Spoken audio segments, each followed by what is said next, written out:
ജമ്മു കാശ്മീരിൽ ഇന്ത്യൻ സൈന്യം ഏറ്റുമുട്ടലിൽ കൊലപ്പെടുത്തിയ ആ ഭീകരവാദി എന്തായാലും ചെറിയ മീനല്ല. കാരണം ഇന്ത്യൻ സൈന്യം ഒരു വർഷത്തിലധികം തിരഞ്ഞുകൊണ്ടിരുന്ന ആ ഭീകരവാദിയാണ് ഇപ്പോൾ കൊലപ്പെടുത്തിയിരിക്കുന്നത്. ഓപ്പറേഷൻ സിന്ദൂറിന് ശേഷം ഈ ഭീകരവാദികളെ ലക്ഷ്യമിടുന്നത് ഇന്ത്യ കുറച്ചുകൂടി ജാഗ്രത പുലർത്തുന്നുണ്ടല്ലോ. അതെ, ജാഗ്രത പുലർത്തുക മാത്രമല്ല, കുറെ കൂടി കർക്കശവും തീവ്രവുമാക്കി. കഴിഞ്ഞ ഒരു മാസത്തിനിടയ്ക്ക് 6, ഇതും കൂട്ടി 7 തീവ്രവാദികളെ വധിക്കുകയും ഇപ്പോൾ 3 പേരെ ജീവനോടെ പിടികൂടാൻ സാധിക്കുകയും ചെയ്തു. ആ പിടികൂടിയ ആൾക്കാരുടെ പേര് വിവരങ്ങളോ ഒന്നും പുറത്തു വിട്ടിട്ടില്ല സൈന്യം. അതീവ രഹസ്യമായിട്ടാണ് അത് സൂക്ഷിച്ചിരിക്കുന്നത്. ഈ കൊല്ലപ്പെട്ടയാളെ കുറിച്ച് തന്നെ, ഈ ഇപ്പോൾ വധിക്കപ്പെട്ടയാൾ പാകിസ്ഥാനിൽ നിന്ന് ഇന്ത്യയിലേക്ക് നുഴഞ്ഞു കയറി, കാശ്മീരിലേക്ക് നുഴഞ്ഞു കയറി സകല കൊള്ളരുതായ്മകളും ചെയ്തുകൊണ്ടിരുന്ന ആളാണ്. ആ ആളിനെ കുറിച്ച് അയാളുടെ പടം പുറത്തു വന്നിട്ടുണ്ട്, ചിത്രം പുറത്തു വന്നിട്ടുണ്ട്. അയാളുടെ പേര് മൗലവി എന്നൊരു കോഡ് നാമത്തിലാണ് അയാൾ അറിയപ്പെടുന്നത്. ഈ മൗലവിയെക്കുറിച്ച് കൂടുതൽ വിവരങ്ങളൊന്നും സൈന്യം പുറത്തുവിടുന്നില്ല. നമുക്ക് ലഭിക്കുന്ന വിവരമനുസരിച്ച് ഉദ്ധംപൂരിലാണ് ഈ ഏറ്റുമുട്ടൽ നടന്നത്. ഉദ്ധംപൂരിലെ ഉണ്ടായ ഏറ്റുമുട്ടലിൽ ഈ ജെയ്ഷെ മുഹമ്മദ് കമാൻഡറാണ് ഇയാൾ എന്നാണ് പറയുന്നത്. ഇയാൾ കഴിഞ്ഞ ഒരു വർഷമായിട്ട് കാശ്മീരിൽ ഒളിവിൽ കഴിയുകയാണ്. പല സ്ഥലങ്ങളിലും ഇയാൾ മാറി മാറി താമസിച്ച് ഈ സർവ്വ കുഴപ്പങ്ങളും അവിടെ സൃഷ്ടിക്കാൻ കഠിനമായിട്ട് പരിശ്രമിച്ചു കൊണ്ടിരിക്കുകയാണ്. ഒരു വർഷമായിട്ട് ഇയാളെ സൈന്യം തിരഞ്ഞുകൊണ്ടിരിക്കുകയാണ്. ഇപ്പോഴാണ് അയാളെ കിട്ടിയത്. കിട്ടി ഏറ്റുമുട്ടൽ അവിടെ പരിശോധനയ്ക്ക്, സൈന്യയുടെ വിവരം അറിഞ്ഞ് പരിശോധനയ്ക്ക് ചെന്നതാണ്. ഈ പരിശോധനയ്ക്ക് ചെന്നപ്പോഴാണ് ഏറ്റുമുട്ടലായത്. ഇയാളെ വധിക്കുകയും ഇയാളുടെ ഒപ്പമുണ്ടായിരുന്ന 3 പേരെ ജീവനോടെ പിടികൂടുകയും ചെയ്തിട്ടുണ്ട്. അതിൻ്റെ വിവരങ്ങളാണ് ഇനി പുറത്തു വരേണ്ടത്, ആ 3 പേരെ കുറിച്ച്. എന്തായാലും ഇതിന് ഓപ്പറേഷൻ ബിഹാലി എന്നാണ് പേരിട്ടത്.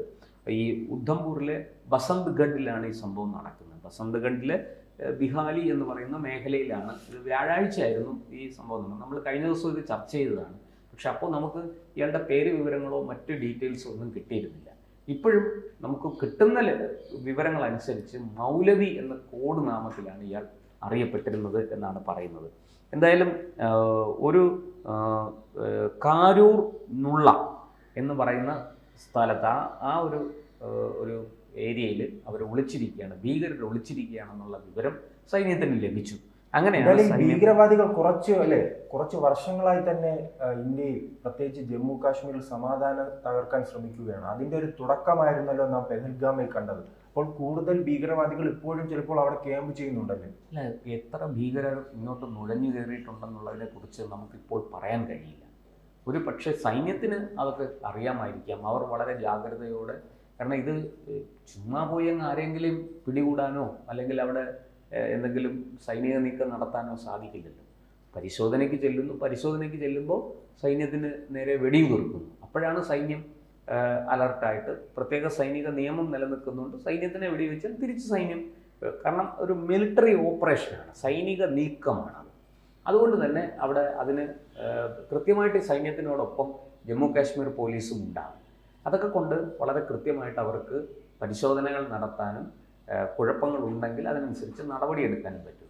ഇപ്പോൾ ഇവിടെ തന്നെ ഈ പറഞ്ഞതുപോലെ ഈ കാരൂർ നുള്ളയ്ക്ക് സമീപം പരിശോധിക്കാൻ ചെന്നപ്പോഴാണ് സൈന്യത്തിന് നേരെ വെടിയുതിർത്തത്. സൈന്യം തിരിച്ചടിച്ചു. ഈ മൗലവി എന്ന് പറയുന്ന ആൾ കൊല്ലപ്പെട്ടു. കൂടെ ഉണ്ടായിരുന്ന 3 പേർ പിടിയിലായിട്ടുണ്ട്.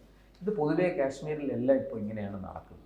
പക്ഷേ പല സ്ഥലത്തും ചെന്ന് പരിശോധന നടത്തുമ്പം അവിടെ മറ്റു കുഴപ്പങ്ങളൊന്നുമില്ലാതെ പരിശോധന സമാപിക്കുന്ന സാഹചര്യങ്ങളുമുണ്ട്.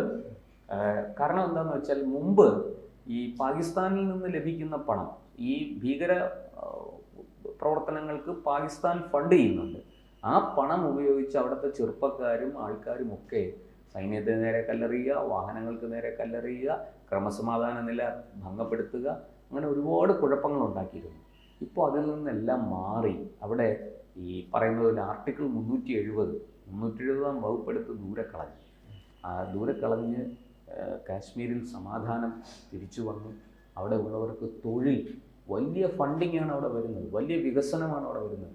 ട്രെയിൻ എത്തുന്നു, അതുപോലെ തന്നെ വലിയ റോഡുകൾ, പുതിയ റോഡുകൾ ഉണ്ടാകുന്നു.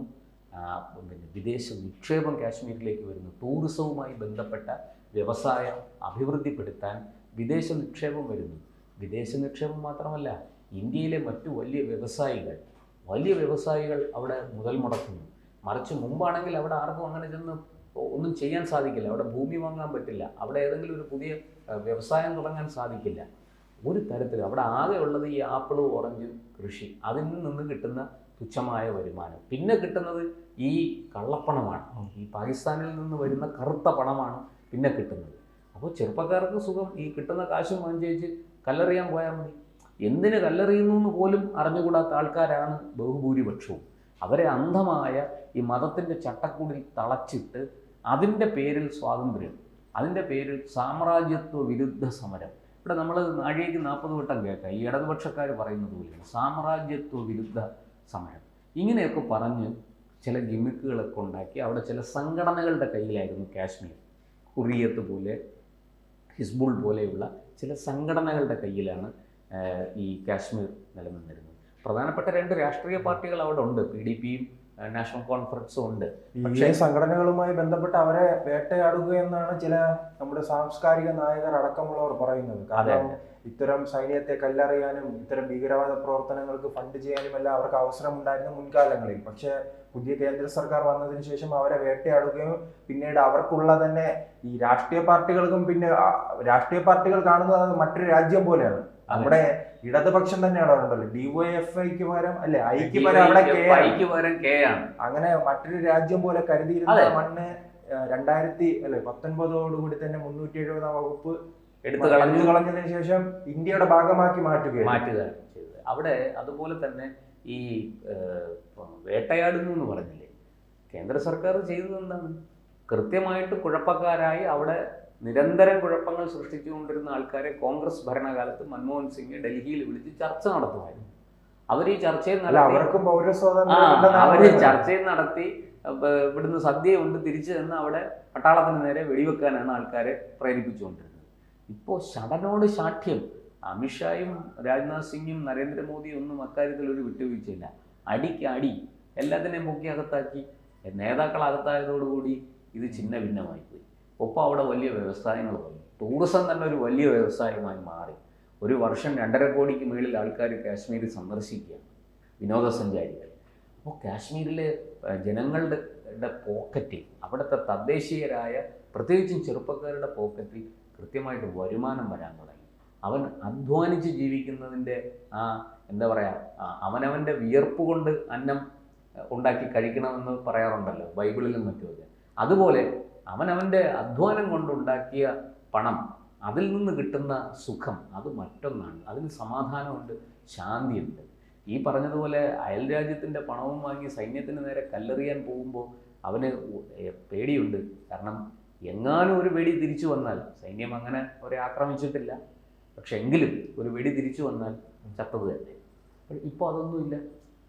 അവർക്ക് വളരെ കൃത്യമായിട്ട് തൊഴിലുണ്ട്, അവർക്ക് വരുമാനമുണ്ട്, നല്ല ജീവിത സാഹചര്യമുണ്ട്. ഈ ഒരു ഇതിനെ ഇല്ലാതാക്കാനാണ് ഈ പറയുന്നത് പോലെ നുഴഞ്ഞുകയറ്റം. ഇങ്ങനെ ഭീകരവാദികളെ ഇന്ത്യയിലേക്ക് പമ്പ് ചെയ്ത് അവർ ഇവിടെ വന്ന് ചെറുപ്പക്കാരെ ബ്രെയിൻ വാഷ് ചെയ്ത് ഈ പറയുന്ന വിശുദ്ധ യുദ്ധം, കാശ്മീർ മോചിപ്പിക്കാൻ വേണ്ടിയിട്ട് വിശുദ്ധ യുദ്ധം, കാശ്മീരിൻ്റെ സ്വയംഭരണം ഈ പറഞ്ഞു അവിടുത്തെ ചെറുപ്പക്കാരെ എവിടെ എത്തിച്ചു എന്നുള്ളത് ഇന്ന് പുതിയ തലമുറയ്ക്ക് മനസ്സിലായി.